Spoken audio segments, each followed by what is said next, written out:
دوڑتے ہوئے آئے, کہا دیکھ محمد صلی اللہ علیہ وسلم نے ابو سفیان کو معاف کیا, ہندا کو معاف کیا, سب کو, تو کون سا بڑا ہے, آ جا. کہا نہیں میں نہیں آ سکتا. تھوڑی دیر کے بعد پوچھنے لگا کیا وہ مجھ جیسے کو معاف کریں گے؟ میں نے تو ان کے قتل کا منصوبہ بنایا, بدر میں ان کے سامنے, احد میں ان کے سامنے, خندق میں ان کے سامنے, مجھے معاف کریں گے؟ عمیر نے کہا معاف کریں گے, میری بات تو سن. کہتا نہیں مجھے یقین نہیں. حضرت عمیر آئے, کہا رسول اللہ صلی اللہ علیہ وسلم سے, آج فتح مکہ آپ نے فرمایا یوم الرحمہ ہے, رحمت کا دن ہے. میرا قریبی دوست تھا صفوان, اگرچہ وہ آپ کی دشمنی میں کئی سال بتایا, ایک رحم کی بھیک چاہتا ہوں, اسے معاف کرنے کا آپ پروانہ دے دیں. حضور نے فرمایا جاؤ اس سے کہہ دو میں نے معاف کیا. بس ایک ہی جملہ ہے, ایک ہی جملہ ہے. اعلیٰ حضرت نے فرمایا کون دیتا ہے دینے کو منہ چاہے, دینے والا ہے سچا. ہاتھ اٹھتے ہی, منگتا کا ہاتھ اٹھتے ہی داتا کی دین تھی, دوری قبول و عرض میں بس ہاتھ بھر کی ہے. لب واہ ہیں, آنکھیں ہیں بند, پھیلی ہیں جھولیاں, کتنے مزے کی بھیک تیرے پاک در کی ہے یا رسول اللہ. عمیر بن وہب نے کہا یا رسول اللہ وہ مانے گا نہیں میری بات, کہہ دوں گا آپ نے معاف کیا, مانے گا نہیں. کہا کیا چاہتے ہو؟ کہا بس آپ کا امامہ چاہتا ہوں, آپ امامہ دے دیں اپنا, نشانی دکھا دوں گا. امامہ کسی کو دیا نہیں جاتا. حضور نے ایک کافر جو کٹر دشمن تھا اس کو بچانے کے لیے عمیر بن وہب ریکویسٹ کر رہے ہیں, فوراً اپنا امامہ شریف اتار دیا, کہا لے جاؤ.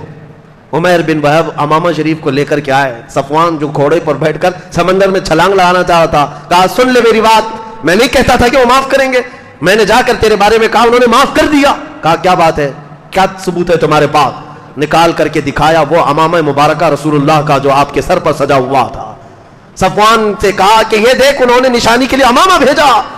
صفوان کا دل موم ہو گیا, کہا میں نے ایسا انسان ہی نہیں دیکھا دنیا میں, میں نے ایسا انسان ہی نہیں دیکھا. امامہ مبارکہ کی خوشبو کیا گئی اس کے سینے میں, دوڑتا بھاگتا ہوا واپس آیا. جو سوسائڈ کرنے کے لیے گیا تھا واپس دوڑتا ہوا آیا, حضور کے قدموں میں گر گیا. اور اس کے بعد بعض روایتوں میں کہا گیا ہے وہ کہتا تھا کہ آپ کی بار میں تو جان بچانے کے لیے گیا تھا, اب اگر یہ مار بھی دیں تو مجھے پرواہ نہیں, اس لیے کہ میرا دل ان کے قدموں میں گر گیا ہے, اب قتل بھی ہو جاؤں ان کے ہاتھ سے تو کوئی پرواہ نہیں, خوشی سے مر جاؤں گا. عزیزان گرامی وقار, اسلام کی اسٹیبلشمنٹ میں میرے آقا کے حکیمانہ افعال کو اگر میں ذکر کروں راتیں گزر جائیں گی, اتنا آسان نہیں تھا. فتح مکہ کے بعد کیا رسول کریم صلی اللہ تعالی علیہ وسلم اس دن عمرہ فرماتے ہیں, عمرہ کے بعد فوراً آپ مدینہ طیبہ کے لیے رخصت ہو رہے تھے, تو یہ اعلان فرمایا تھا اے مکہ میں تجھ سے بے حد محبت کرتا ہوں, کاش مکہ والوں نے مجھے نہ نکالا ہوتا تو میں زندگی بھر کبھی مکہ چھوڑ کر نہ جاتا. مکہ سے حضور صلی اللہ تعالی علیہ وسلم رخصت ہوئے, واپس مدینے آئے. یہ 7 ہجری کی بات تھی. اس کے بعد کچھ بڑی جنگیں ہوئی ہیں دوسرے لوگوں سے, جنگ حنین ہوئی ہے, جنگ تبوک ہوئی ہے, اور اس کے بعد 10ویں ہجری تھی. 10ویں ہجری کا پھر رمضان کے بعد ذوالقعدہ 26 ذوالقعدہ حضور صلی اللہ تعالی علیہ وسلم کا ارادہ ہوا کہ اس سال حج کرنا ہے. یہ حضور کا آخری حج بھی ہے, پہلا حج بھی, یعنی ہجرت کے بعد. اس سے 1 سال پہلے حضرت ابوبکر حضرت علی کو حج کے لیے قافلے میں امیر بنا کر کے بھیجا تھا حضور نے. انہوں نے آ کر اعلان کر دیا تھا آج کے بعد سے کوئی مشرک مکہ میں داخل نہیں ہوگا. وہ حضرت ابوبکر حضرت علی کے اعلان کے بعد سے آج تک اسی بات پر عمل کیا جاتا ہے, حدود مکہ میں کسی غیر مسلم کو داخل ہونے کی اجازت نہیں. 10ویں ہجری تھی, حضور نے جیسے اعلان فرمایا کہ اس سال حج کے لیے جانا ہے, خبر ایسی پھیل گئی, پورے عرب کے قبیلے جتنے مسلمان ہوئے تھے جوک در جوک قافلوں میں شریک ہونے لگ گئے, مدینے آ گئے. مدینے آئے اور حضور صلی اللہ تعالی علیہ وسلم نے ابیار علی سے اپنا احرام باندھا, جس کو آج مسجد علی کہتے ہیں, وہاں سے احرام باندھا. یہ 26 ذوالقعدہ کا دن تھا, اور یہاں سے چلتے ہوئے حضور صلی اللہ تعالی علیہ وسلم 4 ذی الحجہ کو مکہ مکرمہ میں داخل ہوئے. غسل فرمایا, حضور نے قران کا احرام باندھا تھا, عمرہ اور حج دونوں ملا کر کے. اس وقت مکہ پہنچنے تک صحابہ کی جو جماعت بڑھتی گئی وہ تقریباً 1,20,000 کی تعداد تھی. 1,20,000 کے قریب صحابہ سب جمع ہوئے. حضور کے ساتھ حج کرنا ہے, کون نہیں کرتا, سب جمع ہو گئے تھے. ساری ازواج مطہرات بھی حضور کے ساتھ تھیں. عمرہ کرنے کے بعد نبی کریم صلی اللہ تعالی علیہ وسلم اب حج کے ارکان خود بنفس نفیس سکھا رہے تھے, سارے ارکان سکھا رہے تھے. طواف کس طرح کیا, حجر اسود کو کس طرح چوما, صفا مروہ پر کیا کیا دعائیں کی. صحابہ ایک ایک چیز نوٹ کرتے جا رہے تھے, کیونکہ یہ شریعت بننے والی ہے, قیامت تک آنے والوں کے لیے مشعل راہ ہے. ہر عمل کی حفاظت صحابہ کر رہے تھے.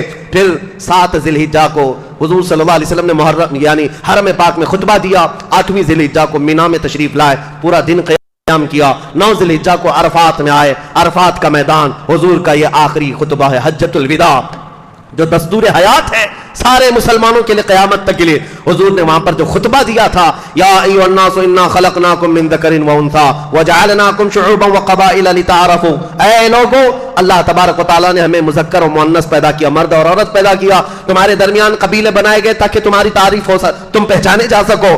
یاد رکھو تم سب کے سب آدم کی اولاد ہو اور آدم کو مٹی سے بنایا گیا ہے. آج کے بعد نہ کسی گورے کو کالے پر فضیلت ہے, نہ کسی امیر کو غریب پر فضیلت ہے. اگر کسی کو فضیلت ہے تو صرف تقوی کی بنیاد پر ہے. اللہ کے نزدیک صرف وہی معزز و مکرم ہے. عورتوں کے حقوق کے لیے حضور صلی اللہ علیہ وسلم نے فرمایا ان کے ساتھ بدسلوکی کرنے سے ڈرو, ان کے ساتھ برا سلوک کرنے سے ڈرو. باندیوں کے حقوق بتائے, مزدوروں کے حقوق بتائے, پڑوسیوں کے متعلق بتایا, اور پھر اخیر میں فرمایا تم میں سے جو حاضر ہے وہ غائب تک میرے پیغام کو پہنچا دو. اس خطبے کے بعد حضور نے ایک جملہ فرمایا, میں نے جو کچھ بھی کہا ہے اس کو محفوظ رکھ لو, ہو سکتا ہے آج کے بعد اس جگہ پر میں دوبارہ تم سے ملاقات نہ کر سکوں. اور پھر وہ آخری آیت قرآن کی, 23 سال سے قرآن نازل ہو رہا تھا, آیت نازل ہوئی, الیوم اکملت لکم دینکم واتممت علیکم نعمتی ورضیت لکم الاسلام دینا. اللہ نے فرمایا یہ 6 پارے کی آیت ہے, آج کے دن تمہارا دین مکمل ہو گیا. اللہ فرماتا ہے میں نے اپنی تمام نعمتیں مکمل تم کو دے دی اور تمہیں اسلام دے کر میں راضی ہوا. قرآن کی آخری آیت تھی. حضور نے فرمایا قرآن کے نازل ہونے کا سلسلہ بند ہو گیا, اب میرے بعد کوئی نبی نہیں آنے والا ہے. صحابہ خوش ہو گئے, قرآن کمپلیٹ, دین کمپلیٹ, نظام کمپلیٹ. کسی دین میں ایسی بات آئی نہیں تھی. یہودی کہتے ایسی آیت ہمارے اندر نازل ہوتی تو ہمارے سال عید مناتے. صحابہ تو خوش تھے, دین کمپلیٹ ہو گیا. لیکن ایک کونے میں بیٹھے ہوئے ابو بکر صدیق کو روتے ہوئے صحابہ نے دیکھا, غم کے آنسو تھے. صحابہ قریب گئے, کہا آج خوشی کا دن ہے, یہ عرفات کا دن ہے اور آخری آیت نازل ہوئی, قرآن کمپلیٹ ہو گیا ہے, اللہ کی کتاب مکمل ہو گئی. رونے کا سبب کیا ہے؟ حضرت ابو بکر کہتے ہیں اے صحابہ تم میں سے کسی کو شاید یہ نہ معلوم ہو, آخری آیت اترنے کا مطلب دین تو کمپلیٹ ہو گیا, لیکن اس کا دوسرا معنی یہ ہے اب ہمارے مصطفیٰ کریم اب ہمارے درمیان زیادہ دن تک نہیں رہیں گے, زیادہ دن تک نہیں رہیں گے. وجہ یہ ہے کہ وہ اللہ کے رسول دین پہنچانے آ گئے تھے, دین مکمل ہو گیا تو اب وہ رسول ہمارے درمیان نہ رہیں گے. صحابہ میں سب سے پہلے سمجھنے والے اس بات کو صدیق اکبر تھے. واپس حضور یعنی ذی الحجہ میں ہی 14 یا 15 ذی الحجہ کو حضور صلی اللہ تعالی وسلم رخصت ہو گئے, مکہ مکرمہ سے مدینہ طیبہ تشریف لائے.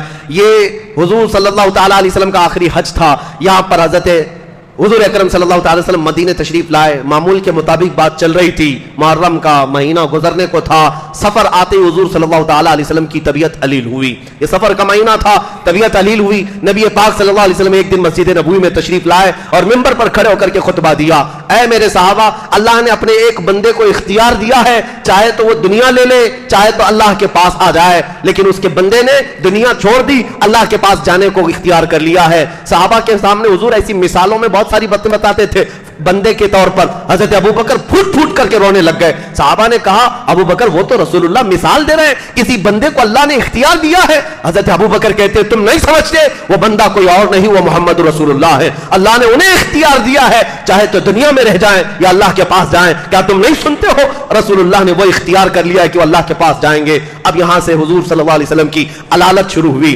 طبیعت خراب ہوئی, بیماری بڑھتی گئی, بخار شدت سے آنے لگا. پورا سفر کا مہینہ اسی طرح گزرا. سفر کا مہینہ ختم ہونے کے بعد کئی نشانیاں ایسی ہیں, حضور کبھی تشریف لاتے اور کچھ اہم باتیں بتاتے. انصار صحابہ کو جمع کیا اور ایسی باتیں کی کہ انصار اتنا روئے تھے, ان کی داڑیاں بھیگ گئی تھی. انصار کہتے ہیں تم میرے لیے ایسی ہی ہو جیسے پیٹ میں میدا ہوتا ہے, میدے کے بغیر انسان نہیں رہتا, تم میرے لیے ایسی ہی ہو. انصار سنو, دنیا کی قومیں بڑھتی جائیں گی, انصار گھٹتے جائیں گے, اتنے رہ جائیں گے جیسے آٹے میں نمک کی طرح, لیکن تم پر بہت بڑی ذمہ داری ہے. تم نے جو مجھے دیکھا, تم نے جو مجھے سیکھا, ہر چیز تم پوری دنیا میں پہنچاؤ گے. انصار صحابہ حضور کی یہ باتیں سنتے سنتے آنکھوں سے اشک ایسے رواتے بھیگ گئے تھے. پھر وہ دن آیا, ربیع الاول شریف کا مہینہ شروع تھا. رسول کریم صلی اللہ تعالی علیہ وسلم 7ویں ربیع الاول یا 8ویں ربیع الاول شریف کو حجرے میں گئے اور اپنی تمام ازواج مطہرات کو بلایا, جتنی بیویاں تھیں. حضور صلی اللہ علیہ وسلم کی اس وقت 9 بیویاں قریب تھیں. سب کو بلایا اور کہا کیا تم میں سے کسی کے پاس سونا چاندی ہے, کسی کے پاس زیورات ہے؟ صاحب تمام ازواج نے پوچھا کیا بات؟ کہا اگر کسی کے پاس ہے تو چاہے تو صدقہ کر دے, خیرات کر دے. ازواج مطہرات نے پوچھا آپ اس طرح کی بات کیوں کر رہے ہیں؟ حضور فرماتے ہیں اس لیے کہ میں رب العالمین کی بارگاہ میں جانے والا ہوں، میں یہ نہیں چاہتا کہ اس حال میں جاؤں کہ میرے گھر میں سونا چاندی جمع ہو، میرے گھر میں دنیا کا مال پڑا ہو، تم چاہو تو خیرات کر دو، حرام نہیں ہے، پہننا ناجائز نہیں ہے، لیکن میری خواہش یہ ہے کہ میں مولا کی بارگاہ میں فقیرانہ انداز میں جاؤں، میرے گھر میں کوئی دولت نہ رہے۔ ازواج مطہرات یہ خطبہ دیا اور پھر کہا دیکھو باری کے طور پر میں تمہارے گھروں میں آتا تھا، ایک دن زینب کے گھر، ایک دن سلمہ کے گھر، ایک دن حفصہ کے گھر، ایک دن صفیہ کے گھر رضی اللہ تعالی عنہن اجمعین، سب کے گھروں جاتے تھے۔ حضور نے فرمایا اگر تم سب اپنی باریاں قربان کر کے عائشہ کو دینا چاہو تو سوچ لو تاکہ میں عائشہ کے گھر آرام کروں۔ ساری ازواج مطہرات نے دیکھا حضور کی طبیعت علیل ہے، سبوں نے کہا حضور صلی اللہ علیہ وسلم عائشہ کو بہت پیار کرتے ہیں، عائشہ سے بہت محبت کرتے ہیں، ہم سبوں نے اپنی باریاں قربان کی، یا رسول اللہ آپ ہمارے گھر باریوں میں نہ آئیں، کوئی مذائقہ نہیں، آپ عائشہ کے گھر آرام فرمائیں۔ سبوں نے اپنی باریاں ام المومنین عائشہ کے لیے قربان کر دی۔ حضور صلی اللہ علیہ وسلم حجرہ عائشہ میں ہی آرام کرنے لگے۔ یہ حجرہ عائشہ وہی ہے جس کو پوری دنیا آج سنہری جالیوں کے نام سے جانتی پہچانتی ہے۔ یہ عائشہ صدیقہ طیبہ طاہرہ کا مکان ہے، حجرہ عائشہ ہے، رسول اللہ اس میں آرام کرتے رہے۔ 2 دن ایسے گزرے حضور مسجد نبوی میں نہیں آئے، صحابہ کو نماز پڑھانے نہیں آئے۔ حضور صلی اللہ تعالی علیہ وسلم حضرت ابوبکر صدیق کو امامت کے لیے آگے کر دیے، تم نماز پڑھاؤ۔ حضرت ابوبکر نماز پڑھاتے تھے، صدیق اکبر نے 17 نمازیں پڑھائی۔ میں روایتیں پڑھتا ہوں غم سے نڈھال ہو جاتا ہوں، 14 صدیوں کے بعد آج جب کبھی بخاری اٹھاؤ مسلم اٹھاؤ، یہ حدیث بیان کرنے والے صحابی کہتے ہیں ایک دن مغرب کی اذان ہوئی، بلال حبشی نے اذان دی اور اس کے بعد اقامت ہو گئی، ابو بکر صدیق پڑھنے لگے، ہر جماعت قائم ہوتی، صحابہ کہتے ہیں ہم ٹکٹکی باندھ کر حضور کے کمرے کی طرف دیکھتے تھے، حجرے کا دروازہ کھلے گا، دروازے سے پردہ ہٹے گا، آفتاب رسالت باہر آئیں گے، ہماری بھیگی آنکھوں کو ایک تمنا لے کر کے دیکھتے تھے، قرار آ جائے گا، چین آ جائے گا، لیکن حضور نہ آئے، 2 دن نہ آئے۔ مغرب کی اذان، جماعت کھڑی ہو گئی، ابو بکر صدیق امامت کے لیے آگے بڑھے تھے، اچانک کہتے ہیں پردہ ہٹا، حجرے کا پردہ ہٹا، صحابہ نماز میں ہیں، ہاتھ باندھے ہوئے ہیں، جیسے ہی پردہ ہٹا سب کے چہرے پھر گئے، قبلہ اس طرف ہے، حضور کا حجرہ اس طرف ہے، سب صحابہ پھر گئے نماز کے حالت میں۔ صحابہ کہتے ہیں ان قریب ہم فتنے میں مبتلا ہو جاتے، آزمائش میں مبتلا ہوتے، سب دیکھنے لگ گئے اور سب کے سب آواز کرنے لگ گئے، بلند ہو گئی آوازیں، ابو بکر صدیق مصلی سے پیچھے ہٹنے لگے۔ لیکن ایک روایت بھی مجھے بتا دو، کسی نے کہا ہے کہ ان کا چہرہ پھر گیا تو ان کی نمازیں خراب ہو گئی، ان کی نمازیں ٹوٹ گئی؟ ہمارا چہرہ قبلے سے پھر گیا نماز ٹوٹ جائے گی۔ صحابہ ہیں قبلے سے چہرہ پھیر کر کے حضور کے چہرے کی طرف ٹکٹکی باندھ کر دیکھتے رہے، نماز کسی کی ٹوٹی نہیں۔ اسی کو ہم کہتے ہیں کعبہ تو دیکھ چکے، کعبے کا کعبہ دیکھو۔ صحابہ کعبے کا کعبہ دیکھ رہے تھے، حضور صلی اللہ تعالی علیہ وسلم اس دن آ تو رہے تھے لیکن کیفیت ایسی تھی، 2 صحابہ قریب گئے اور کندھوں پر حضور نے ان کے ہاتھ رکھا، حضور کے پیر زمین پر لگ نہیں رہے تھے اور زمین پر پیر گھسٹتے ہوئے آ رہے تھے۔ نبی کریم صلی اللہ علیہ وسلم اسی حالت میں مسجد میں آئے، کہا مجھ سے برداشت نہیں ہوتا کہ میں اپنی جماعت صحابہ کو نماز پڑھتے ہوئے نہ دیکھوں بلکہ دیکھتا رہوں، بار بار مجھے یہ خواہش ہے کہ میں نماز کی جماعت دیکھتا رہوں، نماز کی جماعت دیکھتا رہوں۔ اس بیماری کی شدت میں وہ رسول صحابہ کی جماعت کی نماز دیکھنے کے لیے آ گئے۔ ہے مسلمانوں، بستروں پر سونے والوں، نمازوں کو ویران کرنے والوں، مسجدوں کو اس طرح ویران کر رکھنے والوں، کبھی اس رسول محترم کا خیال کیا؟ میرے آقا کو اگر سب سے زیادہ طلب تھی وہ بیماری کی شدت میں بھی اٹھ کر کے آتے تھے جماعت کی نماز دیکھنے کے لیے، کاش ہماری صفیں بھر جاتی، رسول اللہ کا چمکتا دمکتا چہرہ ہماری مسجدوں کی طرف بھی ہوتا، حضور کی عنایتیں ہماری طرف ہوتی۔ یہ آخری نماز تھی حضور کی، یہ آخری نماز تھی مغرب کی۔ اس کے بعد حضور جو حجرے میں گئے واپس تشریف نہ لائے۔ 13 ربیع الاول کا دن تھا، ماں عائشہ صدیقہ فرماتی ہے حضور صلی اللہ علیہ وسلم کی بخار کی شدت اتنی زیادہ تھی، اتنی زیادہ کہ پانی آپ کے اوپر چھڑکا جاتا سوکھ جاتا تھا، بدن اس طرح گرم تھا۔ نبیوں کو جو بخار آتا تھا بہت شدت کا، اور وہ بھی سید الانبیاء کو۔ اسی اسنا میں حضرت عائشہ کہتی ہیں گھر پر کسی کو آنے کی اجازت نہیں تھی، اچانک دروازہ کھلا اور دروازے سے ایک خاتون آئی۔ یہ وہ خاتون تھی جب وہ آتی تھی رسول اللہ بستر چھوڑ کر کھڑے ہو جاتے، کوئی اور نہیں، وہ مخدومہ کائنات سیدہ فاطمہ الزہرا تھی۔ آخری وقت حضور کے حجرے میں آئی، دیکھتے ہی حضور کی اس بیماری کو رو پڑتی ہیں، لپٹ گئی۔ حضور صلی اللہ تعالی علیہ وسلم نے ان کو قریب کیا، کان میں کچھ کہا تو پھوٹ پھوٹ کر رونے لگی۔ ان کا رونا حضور کو دیکھا نہ گیا، پھر قریب کیا، فاطمہ سنو ایک اور بات کہتا ہوں، کان میں کچھ اور کہا، وہ ہنسنے لگ گئی، مسکرانے لگی۔ حضرت عائشہ کہتی میں حجرے میں تھی, مجھے بھی پتہ نہیں کیا کہا انہوں نے, کیا سنا. بعد میں نے فاطمہ سے پوچھا تھا, فاطمہ تم پہلی بار آئی تھی, حضور نے کچھ کہا تو تم رو رہی تھی, پھر کچھ کہا تو ہنس رہی تھی, کیا بات ہے؟ حضرت فاطمہ کہتی ہیں پہلی بار میرے بابا نے کہا میں دنیا چھوڑ جا رہا ہوں فاطمہ, میں رخصت ہو رہا ہوں. میں نے اتنا سنا تھا, برداشت نہ ہوا. اس عظیم بیٹی کو کیسے برداشت ہوگا جس نے 4 سال کے چھوٹے عمر میں حضور صلی اللہ تعالی علیہ وسلم کے ساتھ ہونے والی مصائب کو دیکھا تھا. بتائیں, حرم کعبہ میں جب حضور سجدے کے لیے جاتے, اونٹ کی گندی اوجڑیاں مکہ کے کفار حضور کی پیٹھ پر لا کر پھینک دیتے, اس وقت اٹھانے والا کوئی نہیں. یہ ننھے ننھے ہاتھوں سے اٹھانے والی فاطمہ الزہرا ہوتی تھی, وہ اپنے باپ کی پیٹھ سے ان آلائشوں کو نکالتی اور ہمیشہ حضور صلی اللہ علیہ وسلم کے ساتھ کھڑی رہی, ہر وقت اپنے باپ کے ساتھ رہنے والی. اور حضور بھی جب فاطمہ آتی تھی کھڑے ہو جاتے تھے. حضور صلی اللہ علیہ وسلم اٹھ جایا کرتے اپنی بیٹی کے لیے. وہ فاطمہ کو جب یہ کہہ دیا جائے کہ آج میں جا رہا ہوں, کیا بیت رہی ہوگی. حضور نے کہا رو مت, قریب آؤ. دوسری مرتبہ حضور نے ان کے کان میں کیا کہا, حضرت عائشہ سے وہ کہتی ہے بابا نے میرے یہ کہا تھا فاطمہ غم نہ کر, میرے جانے کے بعد میرے خاندان میں سب سے پہلے جو میرے پاس آئے گا فاطمہ وہ تم ہوگی. یہ حضور کی بشارت تھی. یہی تو بات ہے کہ حضور کے انتقال کے 6 مہینے کے بعد ہی حضرت فاطمہ کا انتقال ہو گیا, صرف 6 مہینے. اور ان 6 مہینوں میں حضرت فاطمہ کو کسی نے مسکراتے بھی نہیں دیکھا, ہنستے بھی نہیں دیکھا. رسول کریم صلی اللہ تعالی علیہ وسلم کی آخری لمحات ہے, کلیجہ آج بھی منہ کو آ جاتا ہے بیان کرنے کے لیے. وہ 14 صدیوں پہلے کے حالات تھے. نبی کریم صلی اللہ تعالی علیہ وسلم ماں عائشہ صدیقہ کے سینے پر ٹیک لگائے ہوئے آرام کر رہے تھے. حضرت عائشہ کہتی ہیں آخری غذا جو حضور کے منہ میں گئی ہے وہ میں نے مسواک چبا کر کے حضور کو دیا تھا, حضور نے میرا چبایا ہوا مسواک اپنے منہ میں رکھ لیا. حضرت عائشہ کہتی ہے میرا لعاب تھا وہ حضور کے منہ مبارک میں آخری مرتبہ گیا. نبی کریم صلی اللہ تعالی علیہ وسلم بار بار ایک جملہ کہہ رہے تھے, نزع کی شدت بہت زیادہ ہے, سکرات کا وقت بہت بھاری ہے, بہت بھاری. اور اسی اثنا میں ملک الموت داخل ہوئے. حضرت عائشہ سے حضور نے کہا عائشہ حجرے کے دروازے پر موت کا فرشتہ آیا, ملک الموت, وہ اجازت لے رہا ہے اندر آنے کی, اور آج اس نے مجھ سے اجازت لی ہے, اس کے بعد اب وہ کسی سے اجازت لے کر نہیں آئے گا. اس کو اجازت دے دی رسول اللہ نے.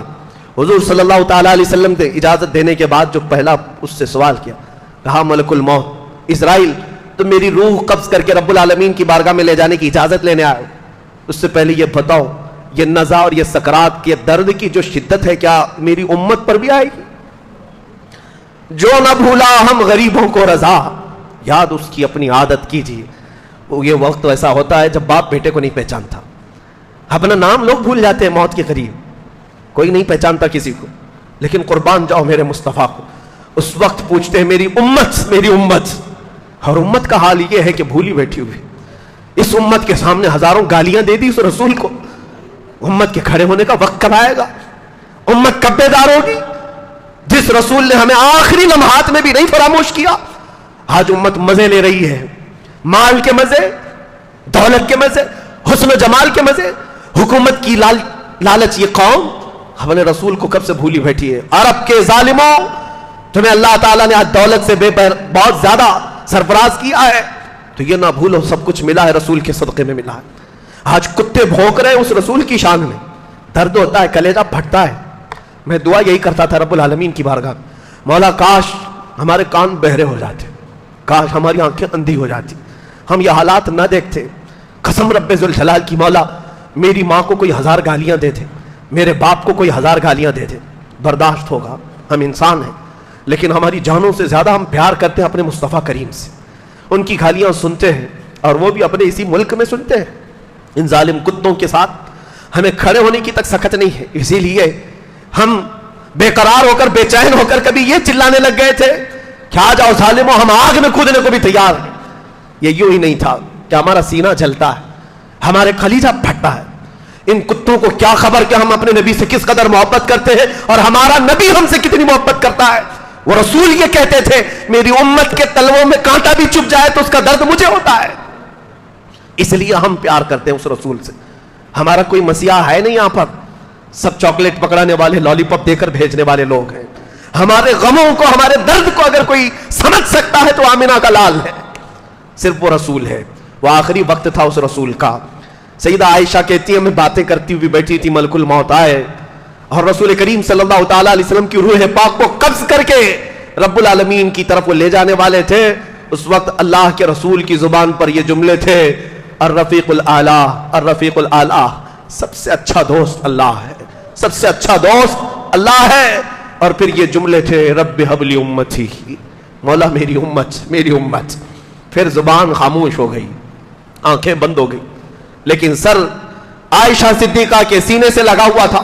حضرت عائشہ کہتی ہیں سر اتنا بھاری ہو گیا، مجھے لگتا تھا کہ میری پسلیاں ٹوٹ جائیں گی، میں نے ہٹایا نہیں۔ اور حضرت عائشہ کہتی ہے میرے سامنے کبھی میں نے کسی کی روح جاتے ہوئے دیکھا ہی نہیں تھا، میں تو حضور سے باتیں کرتے ہوئے بیٹھی تھی، حضور کافی دیر سے خاموش تھے، میں ہنسانے کی کوشش کرتی، کچھ بولنے کی کوشش کرتی، حضور جواب نہیں دے رہے تھے، خاموش بیٹھی رہی۔ اچانک دروازہ کھلا، میرے باپ ابو بکر صدیق داخل ہوئے، آئے، کہا عائشہ کیا بات ہے؟ کہا حضور کافی دیر سے میری بات کا جواب نہیں دے رہے۔ حضور صلی اللہ تعالی علیہ وسلم کو بستر اقدس پر سلایا، صدیق اکبر نے پیشانی پر ہاتھ رکھا، چیخ نکل گئی۔ وہ صدیق یار غار ایک لمحہ حضور سے جدا ہونے کو برداشت نہیں کرتے، پیشانی کو چوما اور کہا واللہ یا رسول اللہ لن یجمع اللہ تبارک و تعالی لن یجمع موتین علیک، اے اللہ کے رسول قسم رب ذوالجلال کی، دو موتیں کسی پر اللہ جمع نہیں کرے گا، ایک موت آنی تھی وہ آ گئی، ایک موت آنی تھی وہ آ گئی، آپ ہم میں سے چلے گئے۔ حضرت عائشہ کہتی ہیں حضرت ابو بکر کے جملے سن کر کے میرا دل پھٹ گیا، میں نے پوچھا ابا جان کیا میرے رفیق حیات میرے سرتاج نہیں رہے؟ کہا عائشہ اس خبر حقیقت کو تسلیم کر لو، رسول اللہ اب ہمارے درمیان نہیں۔ گھر کے اندر سے آوازیں جیسی آئیں، مسجد نبوی میں جو صحابہ جمع تھے ان کی کیفیت کیا ہوگی؟ جیسی ابو بکر صدیق باہر ہے، صحابہ پوچھنے لگے کیسے ہے حضور، حضور کی طبیعت کیسی ہے، بخار کم ہوا؟ صدیق اکبر منبر پر کھڑے ہوئے اور کہا وما محمد الا رسول قد خلت من قبلہ الرسل، محمد اللہ کے رسول ہیں، ان سے پہلے بھی رسول آئے اور چلے گئے۔ ومن افئن مات او قتل انقلب على عقبیہ فلن یضر اللہ شیئا، یاد رکھو وہ انتقال کر چکے ہیں، وفات پا چکے، ان کے بعد اگر تم میں سے کوئی پیچھے پھر گیا، ان کا دین چھوڑ دیا تو اللہ کو کچھ نقصان نہیں پہنچا سکتا۔ یہ آیت سنتے ہی صحابہ کے ہوش اڑ گئے، حالت ایسی تھی۔ حضرت عثمان کے بارے میں کہتے ان کو کوئی چونٹی کاٹتا تو بھی پتہ نہیں چلتا، پتھروں کی طرح جمے سے میں۔ حضرت عمر تو کہتے میں نہیں مانتا حضور کا انتقال ہوا، وہ اللہ کے رسول ہیں، اللہ کے نبی ہیں، جیسے عیسیٰ علیہ السلام آسمانوں پر گئے میرے نبی بھی گئے، میرے نبی گئے واپس آئیں گے۔ اور ان کا اپنا یہ فرط محبت میں تھا، تلوار اٹھا کر مدینے میں گھومتے تھے، خبردار اگر کسی نے کہہ دیا محمد صلی اللہ علیہ وسلم کا انتقال ہوا میں گردن مار دوں گا، میرے رسول واپس آئیں گے۔ حضرت عمر کو سنبھالا، یہ اسٹیبلشمنٹ کا وہ اہم نقطہ تھا، یہاں سے باضابطہ اسلام کی تاریخ شروع ہے۔ رسول پاک کے بعد اب جو باغ دور سنبھالنی تھی وہ سب سے اہم ذمہ داری تھی، رسول کریم صلی اللہ تعالیٰ علیہ وسلم کی وفات کی خبر کا یقین کرنا ہی تھا۔ صحابہ نے کر لیا، صحابہ نے کر لیا۔ پیر کا دن تھا، حضور صلی اللہ علیہ وسلم وفات پا گئے۔ 2 دن تک صحابہ حضور پر نماز پڑھتے رہے، الگ الگ آ کر کے جماعت جماعت، حضور کے حجرے میں ہی نماز ہوئی۔ صحابہ میں یہ اختلاف تھا کہ حضور کو کہاں دفن کیا جائے، کچھ کہتے مکہ میں، کچھ کہتے بیت المقدس میں۔ پھر ایک حدیث سنائی صحابی نے، کہا حضور نے فرمایا تھا جس نبی کا جہاں انتقال ہوتا ہے وہ وہیں دفن ہوتے ہیں۔ صحابہ اکرام نے اس حدیث پر عمل کیا۔ اس کے بعد رسول کریم صلی اللہ تعالیٰ علیہ وسلم حجرہ عائشہ میں جہاں حضور کی وفات ہوئی قبر پاک کھودی گئی۔ مدینہ طیبہ کے مشہور قبر کھودنے والے 2 صحابہ تھے، لحد بنائی گئی، ایل شیپ میں جو ہوتی ہے وہ لحد ہے، حضور صلی اللہ علیہ وسلم کو پسند تھی۔ قبر یعنی ایک صندوق باکس والی ہوتی ہے اور ایک ایل شیپ میں ایسے سیدھے کھود کر کے نیچے ایک اور کھڈا ہوتا ہے، وہ لحد ہے۔ حضور صلی اللہ علیہ وسلم کے لیے لحد بنائی گئی۔ قبر میں اترنے والے صحابہ میں حضرت علی کرم اللہ وجہہ الکریم، حضرت عباس، یہ صحابہ ہیں۔ قبر میں حضور صلی اللہ علیہ وسلم کو اتارا۔ اب یہ آخری بات ہے، اس کے بعد میں اپنی گفتگو ختم کرتا ہوں۔ حضور صلی اللہ تعالیٰ علیہ وسلم کو قبر انور میں اتارنے کے بعد یہ صحابہ کہتے ہیں اب بھی حضور کے لب ہل رہے تھے، تو زندہ ہے واللہ، تو زندہ ہے واللہ، میری چشم عالم سے چھپ جانے والے جو تم کو مردہ کہے وہ مردہ ہے واللہ، تو زندہ ہے واللہ۔ فرماتے ہیں صحابی ہم نے کان لگائے، حضور کے لب ہل رہے تھے، اس وقت کان سے آواز یہ آ رہی تھی، زبان سے آواز یہ آ رہی تھی کانوں میں، رب اغفر لامتی فانہم لا یعلمون، اے مولا میری امت کو معاف کر دینا اس لیے کہ مجھے نہیں پہچانتی ہے۔ اس کے بعد حضور کی قبر بند کر دی گئی۔ مجھے آج بھی وہ جملے یاد آتے ہیں، اس رسول نے آخری وقت دعا کی تھی مولا میری امت کو معاف کر دے۔ اے امتیوں میں تم سے پوچھتا ہوں تم نے اپنے رسول کے لیے کتنی مرتبہ ہاتھ اٹھایا، اپنے رسول کے لیے کتنی مرتبہ درود کی محفلیں کی،